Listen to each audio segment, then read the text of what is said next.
என்னோட உச்சபட்ச ஒரு கர்வமாகவும் ப்ரைடாகவும் நினைக்கிறது வந்து இந்த பைசன் திரைப்படத்தை தான். அதுக்கான ரீசன் அப்படிங்கிறது நான் வெட்ட வெளியா முதல்ல தைரியமாக ஒரு விஷயத்தை ஹேண்டில் பண்ணியிருக்கேன். முதல்ல மற்ற எல்லா படங்களுமே என்னோட எல்லா படங்களும் எப்படி இருக்கும்னா நான் ஓன் பண்ணிக்கிட்ட என்னோட விஷயத்தை நான் உங்களுக்கு ப்ரெசென்ட் பண்ணுவேன். த ஃபஸ்ட் டைம் என்னோட கவலையை, சமூகம் சார்ந்தினோட கவலையை, என் ஊர் சார்ந்தினோட கவலையை, என் மக்கள் சார்ந்தினோட கவலையை, என் மக்களுங்கிறது தென் தமிழ்நாட்டில் இருக்கிற ஒட்டுமொத்த மக்களுமே, அது ஒட்டுமொத்த மக்களுக்கு பற்றின கவலையை பற்றியான ஒரு படமாக இந்த படத்தை எடுத்திருக்கேன். நிச்சயமாக இந்த படம் அந்த மாதிரியான ஒரு பெரிய டிஸ்கஷனை உருவாக்கணும் அப்படின்னு நம்புகிறேன். உருவாக்கும். அதுக்காக மட்டுமே இத்தனை வருஷம் நான் சினிமா கற்றுக்கிட்டது, கிராஃப்ட் கற்றுக்கிட்டது, நான் ஒட்டுமொத்தமாக கற்றுக்கிட்டது இந்த படத்துக்கு தானோ அப்படிங்கிற மாதிரியான உணர்வு எனக்கு இந்த படம் பார்க்கும்போது வந்துச்சு.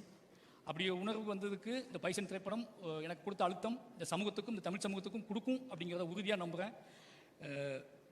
அவ்வளோதான் பைசன் பற்றி. நாளைக்கு ட்ரெய்லர் வருது. நிச்சயமாக இந்த பைசன் ஒரு தமிழ் சமூகத்தில் ஒரு அறிவை உண்டாக்கும். அதுக்கு ஒத்துழைத்த அத்தனை நண்பர்களுக்கும் மறுபடியும் நன்றி சொல்லிக்கிறேன்.